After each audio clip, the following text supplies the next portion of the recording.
Bien, soy médico interno de semestre 12 y hoy les vengo a exponer sobre el microambiente tumoral y la metástasis. Bueno, como tal, mi tutor de esta presentación es el doctor Álvaro Mondragón, especialista en medicina interna y fellow de hematocología de la Universidad ICESI. Bueno, el contenido que vamos a tratar en esta exposición serán las generalidades del microambiente tumoral, generalidades de sus componentes, los mecanismos de comunicación de este microambiente, haciendo énfasis en cómo pues, el microambiente va a generar una interrupción de la respuesta inmune, la inflamación, cambios en la matriz celular, angiogénesis y finalmente hablaremos de metástasis.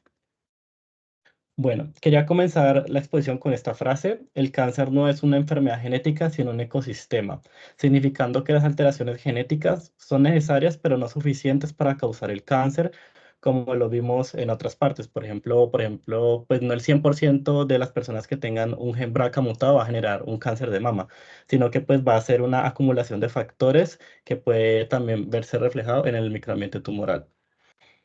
Entonces, pues, la primera imagen que quise traer a la presentación es curiosa, nomás decir, es prácticamente la representación de un ecosistema, depredadores, presas, ciclo del agua, ciclo del carbono, y pues es como hacer la comparativa de la cantidad de interacciones que hay en un sistema macro y luego convertir esa imagen a un sistema micro, viendo la relación, las múltiples interacciones que existen entre las células tumorales, los neutrófilos, los linfocitos T y toda la cantidad de quimoquinas y moléculas que se liberan en esta matriz extracelular o pues el microambiente tumoral. Bueno, ahora sí vamos a hablar de las generalidades del microambiente tumoral. Es una entidad compleja y en continua evolución. Comprende la interacción entre las células tumorales y su capacidad para realizar cambios moleculares, celulares y físicos dentro de los tejidos del huésped. La composición de este microambiente varía según el tipo de tumor, pero distintivamente se compone es las células inmunitarias, las células estromales, los vasos sanguíneos y la matriz extracelular. Hay que recordar que el microambiente entonces en el cáncer va a ser un promotor activo de su progresión, respalda la supervivencia de las células cancerosas, la invasión local y la diseminación metastásica.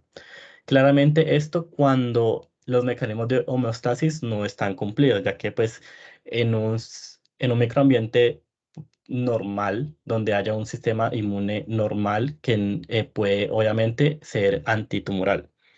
Y entre los procesos que el microambiente tumoral puede realizar para mantener un tumor vivo puede ser tan básico como la generación de nuevos vasos sanguíneos como la angiogénesis.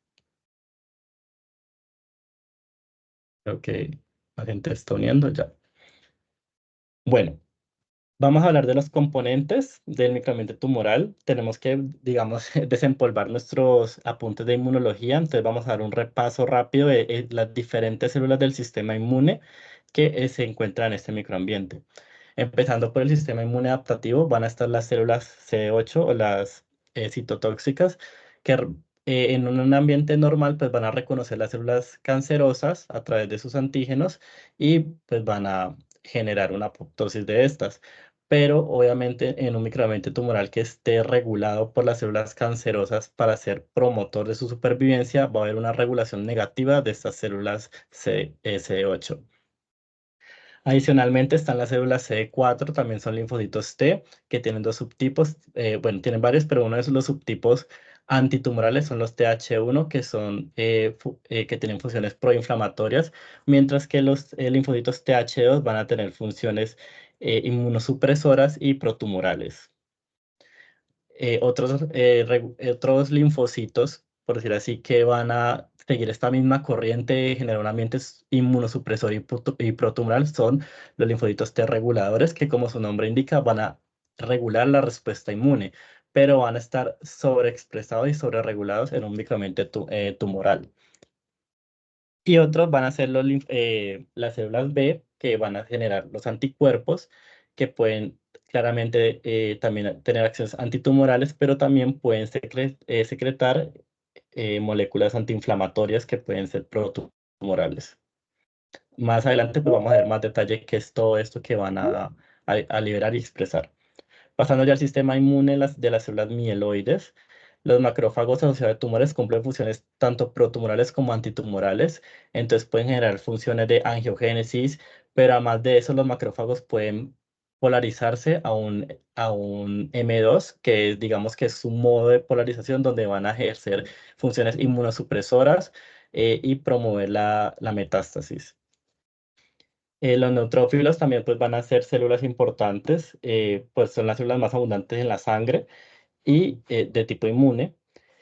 Y pues su acumulación en la sangre y en órganos distantes de los huéspedes pues van a ser importantes en la formación de los nichos premetastásicos. Por ejemplo, pues más adelante vamos a más detenidamente pues detenernos en los mecanismos que hacen, pero por ejemplo, para adelantarnos, los neutrófilos pueden generar, expresar metaloproteinasas que van a generar pues una remodelación de la matriz extracelular para que las células tumorales puedan depositarse ahí. Los monocitos pues van a diferenciarse de células dendríticas o macrófagos, que pues ya vimos sus funciones, y las células dendríticas van a ser súper importantes claramente en la presentación de antígenos para la activación de los linfocitos T y su actividad antitumoral, pero estas van a ser reguladas negativamente en un microambiente. El sistema vascular pues se va a componer de las células endoteliales y los pericitos y las células linfáticas. Entonces estas van a participar en la angiogénesis, metástasis e incremento de las moléculas regulatorias del sistema inmune. Y otras células que vamos a hablar son los fibroblastos asociados al cáncer, que también van a generar remodelación de la matriz extracelular, angiogénesis, regulación del sistema inmune, los adipocitos que pueden liberar hormonas y citoquinas y promover un ambiente inflamatorio, y las neuronas que pues son muy importantes a la hora de proteger las neuronas y los astrocitos a la hora de proteger el cerebro, pues la barrera hematoencefálica de una metástasis, pero pues más adelante vamos a ver cómo pues las células cancerosas pueden evadir estos mecanismos. Bueno, ahora pues vamos a entrar a hablar de los diferentes mecanismos por los que las células cancerosas modifican el microambiente tumoral. Las células cancerosas organizan un entorno favorable para el tumor mediante el reclutamiento y la reprogramación de las células del huésped no cancerosas y la remodelación de la vasculatura y su matriz extracelular. Existen múltiples mecanismos por los cuales se regula pues este microambiente, y uno de ellos es a través del contacto célula-célula. Este contacto va a estar mediado por las proteínas de adhesión, integrinas, caderinas, selectinas y pues también uniones comunicantes y nanotúbulos tunelizadores. Estas uniones intercelulares son importantes a la hora de, por ejemplo, que un cáncer se mantenga unido a su matriz extracelular y su matriz extracelular le libere factores de crecimiento. Pero también esta unión a la matriz extracelular tiene que romperse en algún momento para generar las metástasis. Una de las modelaciones de contacto que existen está la sialización aberrante de glucanos en las células cancerosas, que puede generar una regulación del sistema inmune, promoviendo pues su evasión y la progresión tumoral. Entonces aquí vemos a la derecha pues, la representación de las cascadas moleculares que genera la activación de este Siglec, que genera no solo las citoquinas proinflamatorias y inmunosupresoras para generar la inactivación de los linfocitos T. Y claramente una de las vías de contacto más famosas, de contacto regulatorias más famosas de este microambiente tumoral es la vía del PL1PD. Esta proteína va a estar sobreexpresada pues, en el microambiente tumoral como punto de control inmunológico y genera la supresión de los mecanismos de activación del linfocito T, por lo que lo hace pues, un buen atractivo terapéutico. Pues creo que más adelante en otras exposiciones podemos hablar de las inmunoterapias como tal. La modulación paraclina se da a través de la liberación de citoquinas, quinosinas, factores de crecimiento y proteasas, lo cual es fundamental para la comunicación intercelular dentro de este microambiente. Estas células, pues, estas moléculas van a secretarse por diferentes células del microambiente, las células cancerosas, los fibroblastos, los macrófagos asociados a tumores, y pues, más que todo, van a concentrarse en factores de crecimiento y remodelación de la matriz extracelular. Uno de los ejemplos de modulación paracrina es a través de la secreción de la proteína MYC, la cual va a ser un oncogen, que puede sobreactivarse mediante múltiples mecanismos genéticos porque sabemos lo inestable genéticamente que son las células cancerosas. Entonces puede haber pues, aberraciones genéticas, puede haber translocaciones, de manera transcripcional se puede activar mucho esta proteína. Por ejemplo, la vía de la WNT está sobreexpresada en el microambiente tumoral, entonces genera a mayor activación de la MYC. Y también puede promoverse a través de la estabilización de esta proteína, evitando que se degrade. ¿Y qué hace la MYC? Sobreexpresa el PD1 y aumenta la excreción de la quimosina CCL9 que genera angiogénesis y evasión tumoral. Entonces, pues aquí en esta imagen vemos la representación de todas las funciones que puede tener la MYC. Puede tener una función inmunosupresora sobre los TCD8, pero además de eso, sobre las células B, y también pues genera una polarización de los macrófagos M2 que ya les expliqué, pues que son como los favoritos para generar un ambiente inmunosupresor y la angiogénesis. Una de las estructuras que está ganando pues mucha relevancia en el microambiente tumoral son los exosomas. Estas van a ser pequeñas vesículas de membrana de 30 a 100 mililitros, milímetros, perdón, derivadas de membranas luminales. Y lo que va a pasar es que estas exosomas son como unas bolsitas donde donde va a haber ADN, mensajero, micros ARNs, proteínas, y esto permite la transferencia horizontal de información entre las células cancerosas. Entonces, en la imagen de la derecha, pues tenemos como una esquematización de lo que sería, por ejemplo, una célula que fue afectada por una quimioterapia, pero pues logró sobrevivir y digamos que no solo puede transmitir su característica de resistir una quimioterapia a través de pues, hacer mitosis, dividirse a sus células hijas, sino que también puede liberar un exosoma y transferir horizontalmente hacia las células adyacentes proteínas o mensajes que les digan cómo pueden resistir a una quimioterapia. Además de eso, digamos que en los estudios, por ejemplo, que les tengo de ejemplo, este es uno de melanoma, se encontró que cuando se pues hacía una cohorte de pacientes y se medían sus niveles de exosomas, estos estaban más elevados en pacientes con etapa 4 del cáncer y además de eso se veía que mientras más proteínas tuviera estos exosomas, pues peor era la supervivencia de los pacientes. En este ejemplo específico del melanoma se encontró un exosoma que producía que tenía dentro su oncoproteína MET, que está involucrada en la migración, invasión, angiogénesis y movilización de las células de la médula ósea.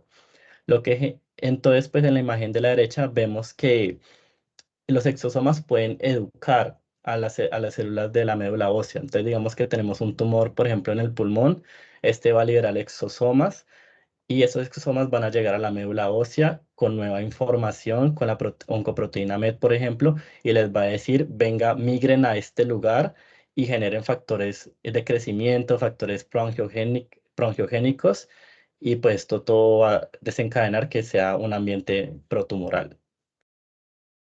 Y también algo pues muy interesante que encontré es que los exosomas no solo pueden tener dentro de ellos la información o las proteínas, sino que pueden en su propia membrana pues, de la bolsita, por decirlo así, puede haber PDL1. Entonces, de por sí el cáncer puede estar expresando exosomas y liberando hacia todo su exterior moléculas que van a inhibir a los linfocitos T. Bueno, pues digamos que ya casi que todo lo que voy a hablar en la presentación tiene que ver con el sistema inmune y es uno de los mecanismos claramente más importantes. Entonces, pues vamos a hablar un poco más a detalle de lo que es la disrupción de este sistema. Sabemos que el sistema inmune es increíblemente diverso y adaptable, que tiene mecanismos estrictamente controlados para limitar el daño tisular y restaurar la homeostasis. Por ejemplo, en acciones antitumorales, pues se han encontrado que hay células T específicas para neoantígenos expresados por células cancerosas y que la alta densidad de estas células se correlaciona con mejor supervivencia en todos los tipos en algunos tipos de cáncer. Esto significa que el sistema inmune está técnicamente preparado para reconocer el cáncer y atacarlo. Esto, uno de los ejemplos que se ha puesto más de moda es en el cáncer de endometrio. Por ejemplo, con el cáncer de endometrio con inestabilidad de microsatélites. Sabemos que la inestabilidad de microsatélites pues, va a generar múltiples mutaciones que hacen que pues, una persona esté más predispuesta a desarrollar un cáncer, pero también de una manera buena, por decirlo así, tantas mutaciones que se generan en el ADN genera que la célula tumoral exprese múltiples cantidades de antígenos tumorales que va a generar un microambiente que es proinmunogénico. Por lo tanto, estos pacientes cuando son buenos candidatos a la inmunoterapia y mejora la sobrevida y de estos pacientes. Una de las vías también que vamos a encontrar para la disrupción del sistema inmune es su puerta de entrada. Sabemos que las células dendríticas van a ser prácticamente las primeras que van a coger estos antígenos y se lo van a expresar a los linfocitos T.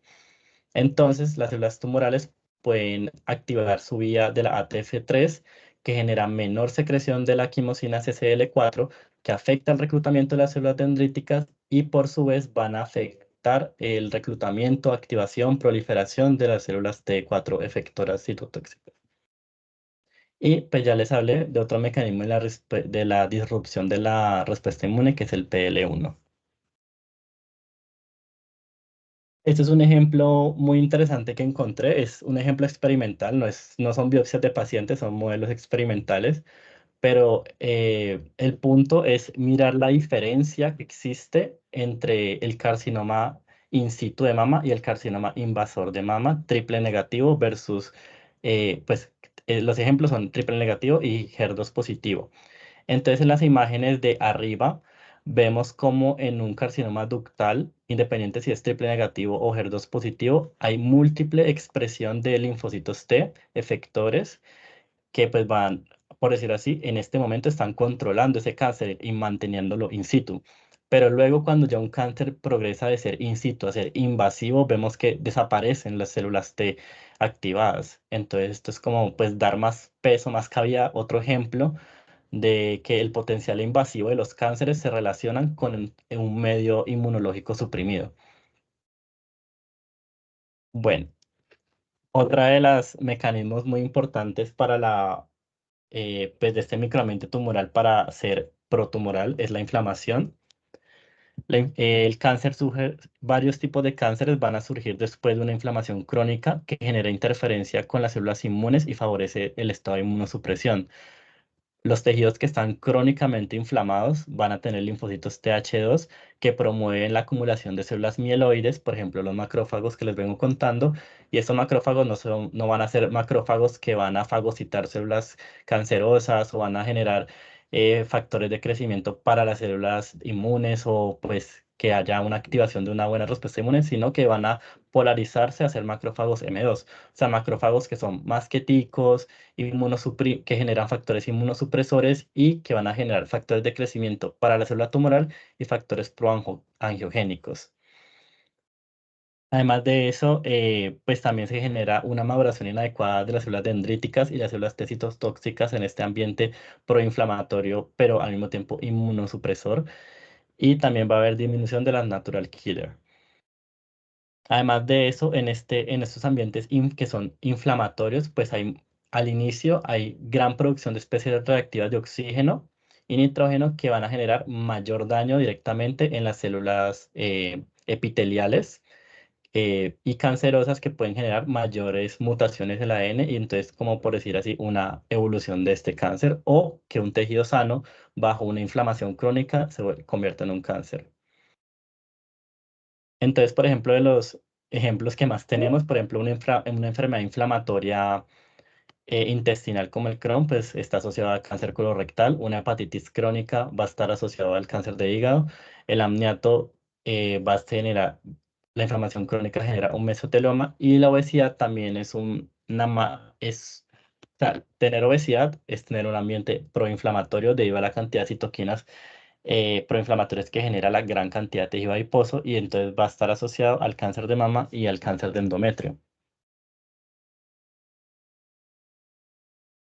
Aquí vemos pues otro ejemplo de los macrófagos M2 que van a generar, por ejemplo, la citoquina proinflamatoria IL-10 y los factores de crecimiento TGF-beta que van a ser importantes pues, en el crecimiento del cáncer y también, pues, por ejemplo, el factor de crecimiento vascular a la hora de abastecer el tumor de nuevos nutrientes con nuevos vasos. Bueno, entonces pues quería traerles esta frase dicha por el doctor Borak, que fue el que, bueno, él hizo muchos aportes, pero digamos que en este caso en microambiente, él descubrió el factor de crecimiento endotelial. Él postuló que el cáncer es una herida que no sana. Entonces, pues vamos a comparar lo que sería una herida sana donde hay una buena coerción de células inmunitarias innatas y adaptativas que va a generar pues el tejido cicatrizal normal. Mientras que en un cáncer es una inflamación que es disregulada entre estas células inmunitarias y es una herida que prácticamente nunca va a resolver, porque es una herida que todavía va a seguir generando metaloproteinasas para seguir degradándose, pero al mismo tiempo va a seguir expresando factores de crecimiento para continuar creciendo.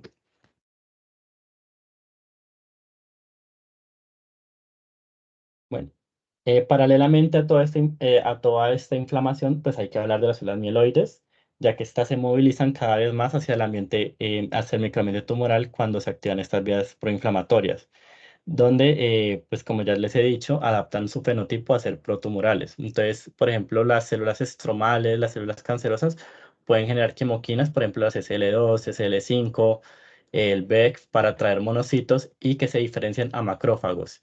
Y de nuevo, estos macrófagos, pues los voy a decir, se llaman TAM, se llaman Tumor Associated Macrophages, entonces son pues macrófagos asociados a tumores que generan angiogénesis a través de factores de crecimiento, factores proangiogénicos y pues van a también a promover la invasión local y la metástasis con la liberación de metaloproteinasas.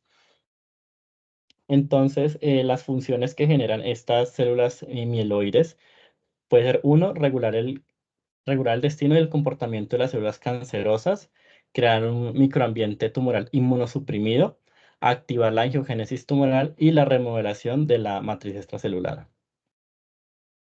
Y pues además de los macrófagos, también va a haber neutrófilos asociados a tumores, pero digamos que en este momento pues hablemos de los macrófagos. Otra de las vías en que las células mieloides y este microambiente va a ser tumoral es su adaptación metabólica.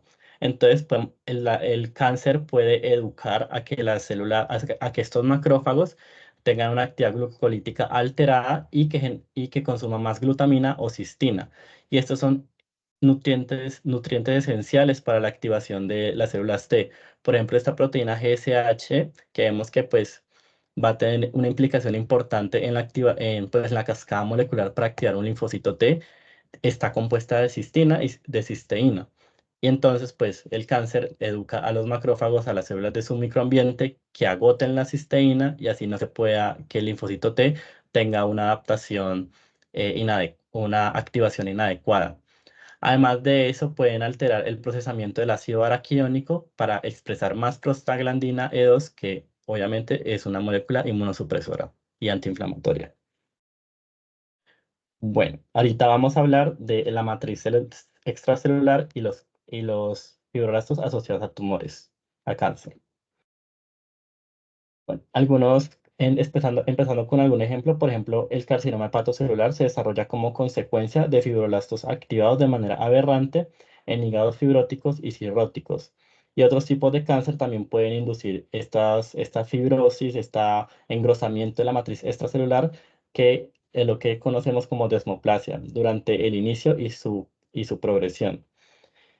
Esta remodelación de la matriz extracelular a generar un ambiente profibrótico va a estar regulado por los CAF, o sea, los fibroblastos asociados a cáncer, que pueden tener su origen en diversos tipos de células, en miofibroblastos, en células madre mesenquimales, en células derivadas de la médula ósea, células estrelladas en el caso del páncreas o también del hígado y también de adipocitos.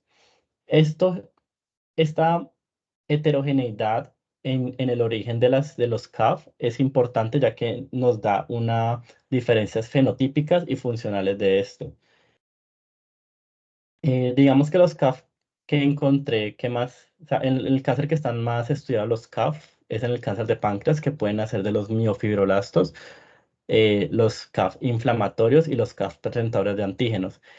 Y cada uno va a tener pues unos métodos transcripcionales diferentes. Por ejemplo, digamos que en un momento se creyó que al bloquear la vía de la hedgehog, pues íbamos a disminuir los CAF, pero resulta que disminuíamos eran los CAF de que venían de los miofibroblastos, pero aumentábamos la expresión, o pues sí, aumentábamos la conversión de CAF proinflamatorios que a pesar de que llaman proinflamatorios, son en realidad inmunosupresores. Entonces, pues aquí en esta imagen de la derecha vemos pues todos los factores, o sea, todas las moléculas que pueden expresar los CAF para controlar el sistema inmune. Entonces, el factor de crecimiento beta, pues es inhibitorio sobre las células CD8, pero es activatorio contra los T reguladores. Ellos liberan IL-6 para pues, generar la polarización de los macrófagos y bloquean la conversión de macrófagos M1. Y también, pues a través del factor de crecimiento endotelial y los factores de crecimiento beta, generan pues, inhibición sobre las células dendríticas.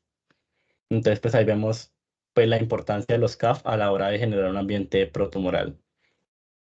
Además de pues, toda la cantidad de moléculas que expresan, hay que, pues, ya yéndonos a algo más físico, si hay muchos CAF, hay mucha fibrosis y tanta fibrosis en un tumor que se le llamaría como tumor stiff, se relaciona con malos desenlaces de supervivencia en los pacientes, porque un tumor que está muy fibrótico es una barrera física que genera menor acceso de células inmunes, menor acceso de quimioterapéuticos y pues se relaciona con menor sobrevida de los pacientes.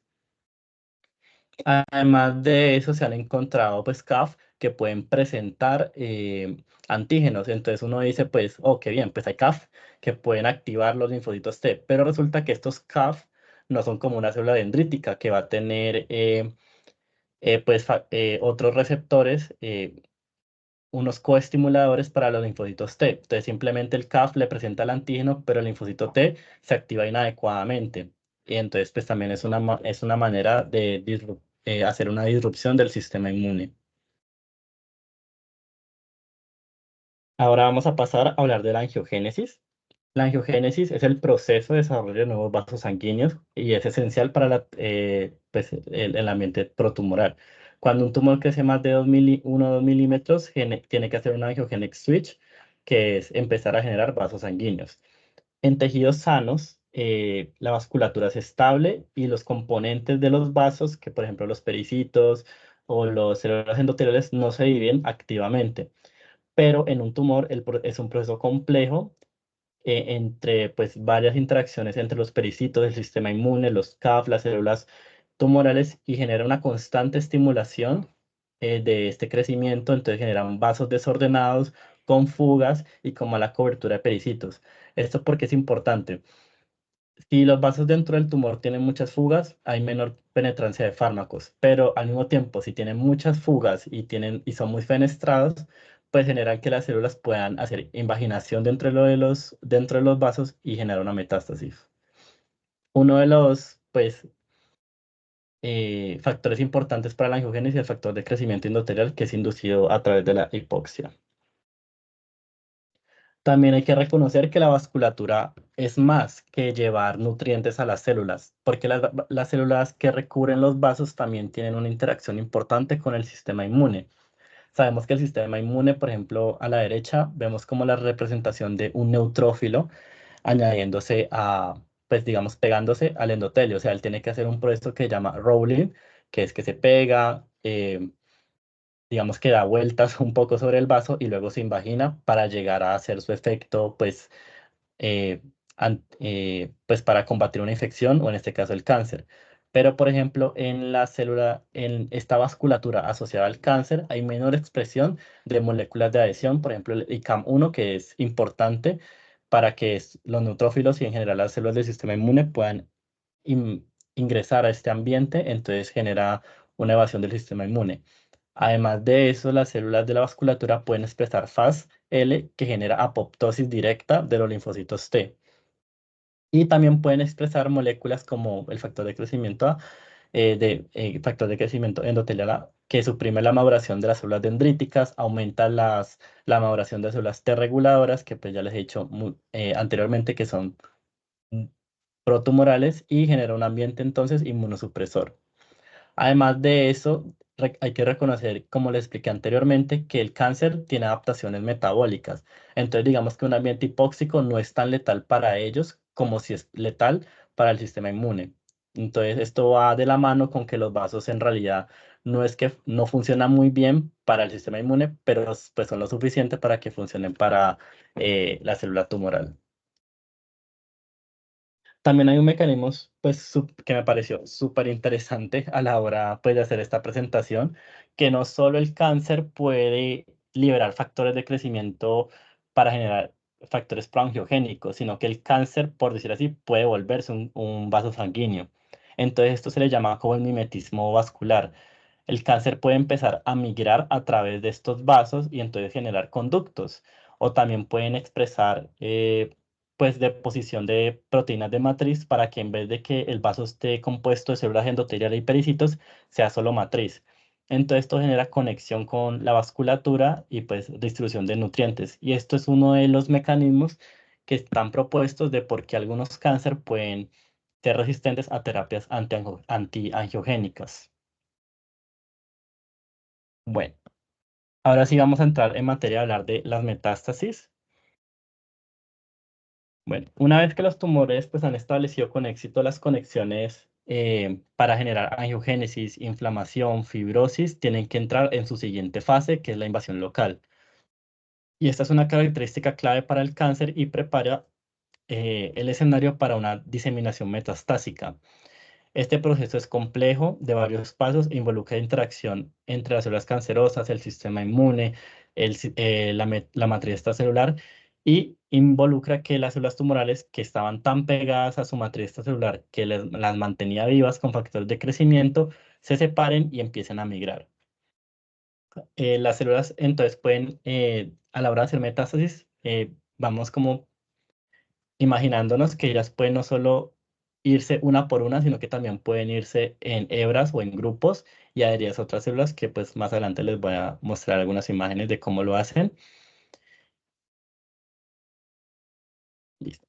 El primer paso para empezar la invasión es pérdida de la adhesión celular y hay que atravesar la membrana basal, que es una barrera física entre el epitelio y el estroma subyacente, pues en el caso de los tumores que son epiteliales. Esta barrera debe romperse para permitir esta invasión al tejido circundante y la capacidad de las células cancerosas de hacer eso depende mucho de su microambiente. Entonces depende de que ellas recluten CAF para generar metaloproteinasas, depende de que recluten macrófagos para que también expresen metaloproteinasas y empiecen a degradar esa membrana basal y esa matriz extracelular para que hagan espacio y las células cancerosas puedan pues migrar a estas regiones.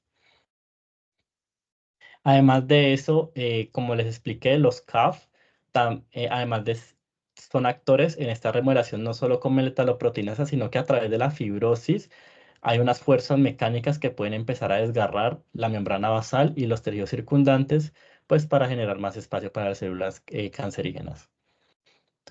Para que las células cancerosas empiecen a desprenderse, una de ellas se debe interrumpir su adhesión. Una de las proteínas que tiene que perderse para promover esta pérdida de la adhesión intercelular es la ekaerina y a menudo va acompañada de un proceso de que el epitelio, que pues en ejemplo de tumores epiteliales, pase a ser un epitelio mesenquimatoso. Entonces las células pierden estas características de una célula, por ejemplo, como organizada, con uniones, pegada a la membrana basal, a ser unas células mesenquimatosas que ya no pierden estas uniones y son más propensas a pues, hacer invaginación a vasos sanguíneos y generar metástasis. Otro de los mecanismos es a través de la vía de la WNT, que pues, las células que les conté al principio, las células tumorales pueden expresar esta vía en gran cantidad y generar coestimulación con los macrófagos para la producción de proteasas y hacer diseminación. Aquí les vengo pues a traer otra imagen de ejemplo de la importancia de los macrófagos a la hora de los TAMs a la hora de su función protumoral. Vemos, por ejemplo, en estas biopsias conductos de una glándula mamaria. Entonces vemos un conducto que está, digamos, con su morfología adecuada, con una matriz extracelular, células pues, sí, del conducto bien. Y luego vamos a pasar a cómo estas lesiones pues, van a progresar a unas lesiones premalignas finalmente a un tumor invasivo. Y esto mismo que vemos en la biopsia normal, pues la vamos a ver en microscopía pues, con fluorescencia, donde vemos que cuanto más evolucione una lesión hacia la malignidad, mayor cantidad hay de macrófagos asociados pues, a los tumores. Entonces, pues ahí otro ejemplo de la importancia de estos macrófagos para la supervivencia del cáncer. Bueno, después de que el cáncer ya rompe la membrana, rompe el tejido conectivo, pues el siguiente paso va a ser la intravasación en la circulación sanguínea o linfática. Como se mencionó anteriormente, pues la integridad de estos vasos sanguíneos son aberrantes, tienen muchas fenestras, tienen muchas fugas, entonces de por sí la permeabilidad vascular va a estar alterada y esto ya de por sí es un mecanismo para generar la intravasación. Pero además de eso, el factor de crecimiento que generan es factor de crecimiento endoteliales que generan los vasos sanguíneos, genera pérdidas focalizadas de estas uniones, generando mayor permeabilidad vascular. Y además de eso, entonces ahí entran otra vez los macrófagos a activar vías de la ROANOH y también a generar quimoquinas como la CXL12, que genera como consecuencia que las células tumorales pierdan adhesiones y generen invaginaciones. Por ejemplo, generen estas cosas que se llaman invadopodias, que van a pues, estar conformadas por distintas proteínas pues, del citoesqueleto y son los macrófagos los que promueven esta actividad sobre las células cancerosas, o sea, las promueven a que puedan hacer intravasación. Y uno de los mecanismos que pues está más, digamos, reciente de moda que también leí sobre al hacer esta presentación es la formación de un nido premetastásico. ¿Qué es un nido premetastásico? Básicamente es que el cáncer está localizado en un lugar y a través de esa modulación paracrina que les expliqué inicialmente, va a hacer modificaciones en las células que se encuentran a distancia. Entonces, estas modificaciones pueden ser a través del reclutamiento de células inflamatorias, a través de los exosomas. Entonces, por ejemplo, o sea, el ejemplo de, por ejemplo, un cáncer que está en endometrio, envía exosomas al pulmón, envía moléculas proinflamatorias al pulmón, pues por la circulación sanguínea, y las células que están allí, los neutrófilos, los macrófagos, aceptan estos mensajes y empiezan a generar un ambiente protumoral, a pesar de que no haya células cancerosas ahí. Van a empezar a hacer remodelación, inflamación, expresión de metaloproteinasas para generar un nido premetastásico para estas células. Una de estas proteínas también involucradas es la proteína LOX, que va a ser expresada, se ha estudiado en cáncer de mama, que genera actividad osteoclástica. Entonces, le vamos a generar pues huecos, por decir así, al hueso, donde van a ir a migrar las células cancerosas. Entonces, también es otro ejemplo de nido premetastásico. Y otro de los mecanismos en los que las células cancerosas generan un nido premetastásico en todo el cuerpo es su capacidad de generar inflamación y inmunosupresión sistémica. Bueno, luego de que las células se separan, se meten al vaso sanguíneo, ya entra una vía intravasal. Y esto también conlleva diferentes desafíos. Uno de los primeros desafíos es los inoquis, que es básicamente que cuando una célula se separa su matriz celular, entra en apoptosis. Entonces, lo que hace la célula tumoral es recubrirse de proteínas glicosiladas para así evitar que cuando se separe de la matriz celular no sufra apoptosis. Además de eso, tienen que sobrevivir a las fuerzas cinéticas de la circulación sanguínea, y a que van a estar bajo el ataque de todas las células del sistema inmune que se encuentran en la circulación. Esto conlleva a que la mayor cantidad de células tumorales en circulación mueran, entonces es un proceso deficiente. Pero las que sobreviven van a tener diferentes mecanismos y entonces aquí viene otra vez el sistema inmune. Entonces las células pueden viajar solas, unidas entre ellas en clústeres, pero también pueden unirse a los neutrófilos a través de las proteínas de adhesión BCAM1. Entonces, de esta manera, las células tumorales se pegan a los neutrófilos, permiten que viaje un viaje pues adecuado a través de la circulación y además de eso los protege contra el reconocimiento del sistema inmune. Y también este mismo principio de pegarse a células para no ser reconocidas también lo pueden hacer sobre plaquetas. Luego de que la célula tumoral está viajando por la sangre, pues tiene que llegar a anclarse para empezar a invadir y generar una metástasis. Esto va a requerir proteólisis activa y degradación de la matriz del vaso sanguíneo y la matriz celular circundante. Esto puede ser por moléculas que ya hemos venido hablando, metaloproteinasas propias del cáncer, pero también pueden tener un apoyo del sistema inmune. Por ejemplo, pues los neutrófilos pueden generar las NETs, que pues son importantes a la hora de combatir una infección, pero en este caso va a generar una destrucción de una pues microlesión de estos vasos sanguíneos para permitir que las células cancerosas puedan invadir. Y además de eso, las células cancerosas pueden hacer mimetización, así como mimetizan vasos sanguíneos, pueden mimetizar células de la respuesta inmune. Entonces pueden hacer ese mismo proceso de anclaje y rolling que haría un neutrófilo para entrar pues a un tejido, lo haría la propia célula tumoral a través de las mismas moléculas de adhesión, BCAM, ICAM1 y las caderinas. Bueno. Ya cuando una célula tumoral entra pues, a un tejido, ya pasa a ser una vida en el sitio metastásico. Entonces aquí de nuevo enfrentan diferentes desafíos porque es un tejido extraño, es un tejido que también tiene pues, células de respuesta inmune no tan educadas como las de donde provenía, entonces gran cantidad de las células que en verdad llegan a sitios metastásicos son eliminadas, pero las que continúan vivas generalmente van a estar pegadas a los vasos sanguíneos, porque a través de los vasos sanguíneos van a seguir recibiendo sus nutrientes y sus factores de crecimiento para mantenerse vivas. Además de eso, algo que se está estudiando es que cuando las células tumorales llegan a un sitio de metástasis, el propio tejido circundante genera que estas células, en vez de estar activas, pasen a estar latentes, para que luego en unos meses, en unos años, puedan volver a activarse luego pues, de señales. Por ejemplo, está en el pulmón la tenacina C, que genera lo que sería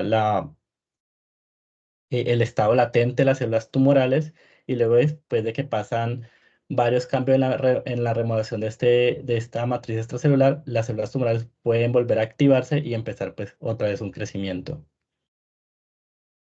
En el hueso, la mayoría de las células pues vamos a hablar ejemplos puntuales. Digamos, por ejemplo, en el hueso, la mayoría de las células pueden ubicarse en la médula ósea, ya que esta va a estar llena de células pues, de la respuesta inmune que van a generar muchos factores de crecimiento para ellas. Además de esto, las células tumorales pueden promover la actividad osteolítica para generar espacio para ellas, y al activar la actividad osteolítica de por sí, como vemos en esta imagen, los osteoclastos les mandan factores de crecimiento. Entonces se vuelve un círculo vicioso y otra manera de educación, porque pues llegan a un tejido y el tejido las protege. Otra manera de cómo el hueso puede ser pues el tejido óseo es protumoral. Los osteoblastos pueden recubrir a las células tumorales y protegerlas del sistema inmune, generando pues factores inmunosupresores. Y además de eso, este factor de crecimiento beta que les vengo hablando, que además de eso, además de generar crecimiento en las células, también puede generar latencia, porque puede generar unas vías de arresto del ciclo celular. Entonces, así, cuando una célula está pues dormida, latente, no va a ser detectada por el sistema inmune. Y luego, cuando ya se expresan señales de activación, pues puede crecer este sitio de metástasis. Pasando al ejemplo del pulmón, el pulmón es un sitio muy propenso a que pues, existan lesiones metastásicas por su extensa vascularización y su gran superficie. Además de eso, se ha estudiado que, por ejemplo, en las personas que son fumadores, hay mayor cantidad de fibrosis, mayor cantidad de inflamación y mayor cantidad de estas NETs de los neutrófilos y mayor cantidad de remodelación de la matriz extracelular prometastásica. Entonces, pues, los pacientes que son fumadores no solo pues, pueden generar cáncer, sino que también preparan su cuerpo y su pulmón para hacer un ambiente prometastásico. El hígado sigue la misma lógica del pulmón, es extensamente vascularizado y sabemos y pues tiene sus vasos son muy fenestrados, entonces genera pues un ambiente propenso para la metástasis, y además de eso en el hígado pues están las células de Kupffer que pueden generar, por ejemplo, factores inmunosupresores como el FASL que lo vimos desde el inicio, para generar apoptosis directa de los linfocitos T CD8 y pues también proteínas proinflamatorias para el crecimiento de las células tumorales. En el cerebro hay un mecanismo muy interesante que encontré, que por ejemplo, pues sabemos cómo funciona la barrera hematoencefálica. Hay un vaso sanguíneo y hay un astrocito que pues va a rodear ese vaso con sus pseudópodos. Y pues básicamente es como esa es la estructura de la barrera hematoencefálica resumida. Esos astrocitos pueden expresar laminina 211, que genera latencia en las células tumorales. Entonces, cuando las células tumorales llegan a vasos sanguíneos que están protegidos por los astrocitos, no generan crecimiento, sino que se quedan latentes. Entonces, cuando vemos una lesión metastásica en cerebro que está creciendo, generalmente son sitios en donde la vasculatura está despojada de astrocitos. Esto es debido a que la laminina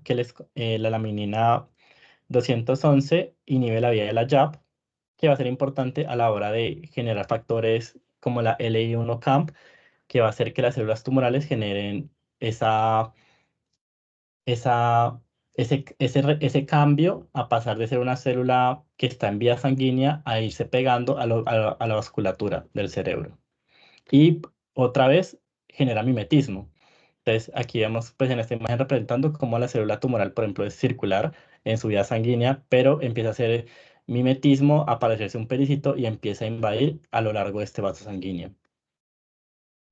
Y otra cosa que puede hacer el cáncer es integrarse a las células neuronales, a las conexiones que estas hacen. Entonces vemos en esta imagen de la derecha cómo funciona pues una unión sináptica, pues la neurona presináptica, la neurona postsináptica y un astrocito que pues va pues a generar la regulación de los metabolitos de estas neuronas.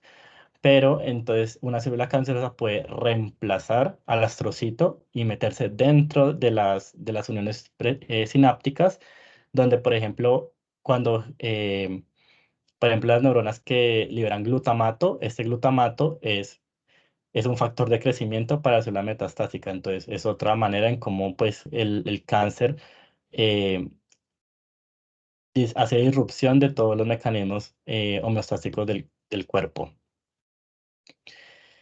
Y pues terminamos con la misma imagen que empezamos.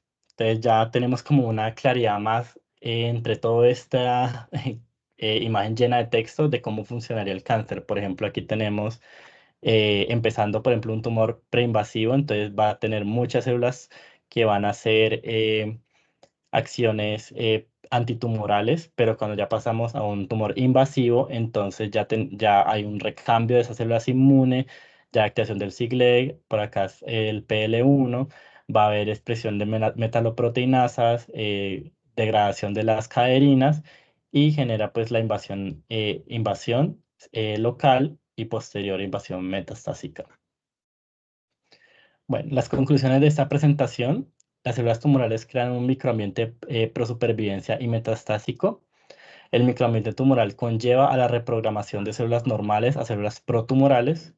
El microambiente tumoral permite evasión del sistema inmune y la enorme cantidad de interacciones del microambiente tumoral ofrece de igual manera diversos objetivos terapéuticos. Y eso sería todo. Muchísimas gracias. Juan, muchas gracias por la revisión, excelente, muy completa y creo que ajustada al tiempo pues que tenía programado para esto. Me parece supremamente importante que hagamos este ejercicio porque pues esto los va a preparar muy bien para la especialización que quieran hacer a la hora de ir a revisar un tema y exponerlo. Entonces, vamos a darle la palabra al doctor Osorio para que nos haga pues sus aportes y luego abrimos el micrófono a todos los que quieran hablar. Juan, sí, me uno a las felicitaciones, de verdad que muy, muy buena la charla, muy completa, muy organizada y las diapositivas muy, muy bien hechas y pues manejó los tiempos y la voz muy bien, lo felicito de verdad. Creo que se abarcaron todos los temas eh, relevantes respecto a este punto. Obviamente podríamos estar hablando o las charlas completas de cada una de estos ítems que se incluyeron en la charla. Eh, pero creo que ese esfuerzo, pues, por intentar resumir es valioso y muchas felicitaciones. Muchas gracias.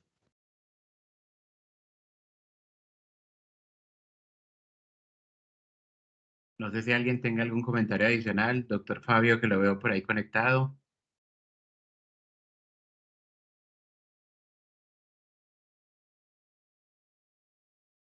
Buenas noches.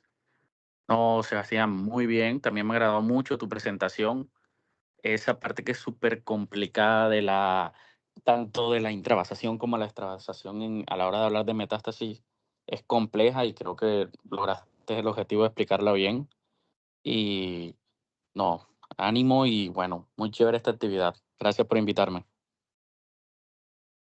Gracias a todos. Ahí pues cuando estábamos revisando este tema con Juan, pues recordando que yo también tuve que revisar este tema cuando estábamos hablando pues de nuestra actividad de básicas y pues viendo cómo pues para los estudiantes que están conectados y que son parte como del semillero, pues este tema, como dijo el doctor Osorio, pues es enorme, podría dividirse en una actividad para cada una de las cosas que mencionó Juan en la revisión, pero básicamente como para que entendamos como el porqué de la revisión del tema y el porqué de volcar las miradas de la investigación en oncología hacia el nicho tumoral y el microambiente tumoral es que desde hace muchísimo tiempo, yo pues la primera descripción que encontré fue en 1889 por el doctor Payet.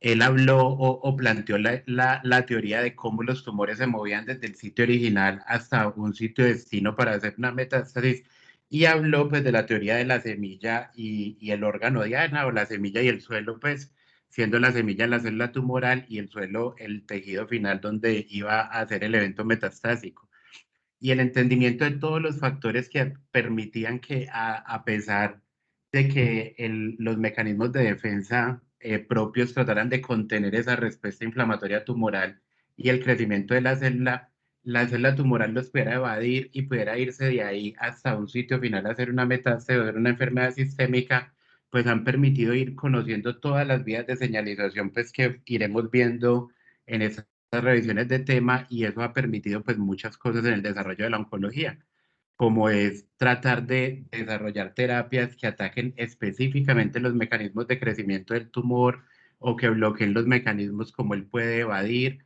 o que alteren de alguna forma las condiciones de ese microambiente tumoral para evitar el crecimiento del tumor o el desarrollo pues de una metástasis. Y pues muchos de estos esfuerzos no han sido productivos al final del día por lo que mencionaba Juan en la charla.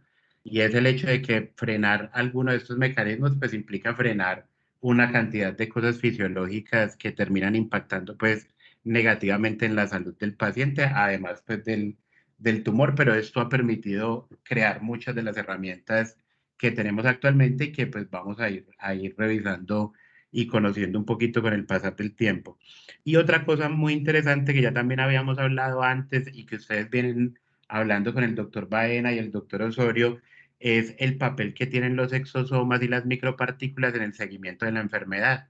Entonces han escuchado ADN circulante, han escuchado exosomas, han escuchado enfermedad mínima residual y todo el conocimiento de estas micropartículas y de ver cómo se pueden medir después de un tratamiento quirúrgico y con terapia inmune, con quimioterapia, o con radioterapia, o con la estrategia que tengamos, pues al parecer va a permitir en el tiempo tener mejores estrategias de monitorización. Hace unos días vi, por ejemplo, cómo pacientes que iban a tratamiento con terapia sistémica más quirúrgica de melanoma, por ejemplo, les hacían medición del seroma residual y ahí hacían medición de exosomas y de células tumorales residuales de melanoma y eso lo están tratando de mostrar como un equivalente de enfermedad mínima residual para hacer seguimiento. Entonces, pues muchas gracias a Juan, al doctor Osorio, a todos los asistentes y pues nos esperamos ver en las próximas reuniones.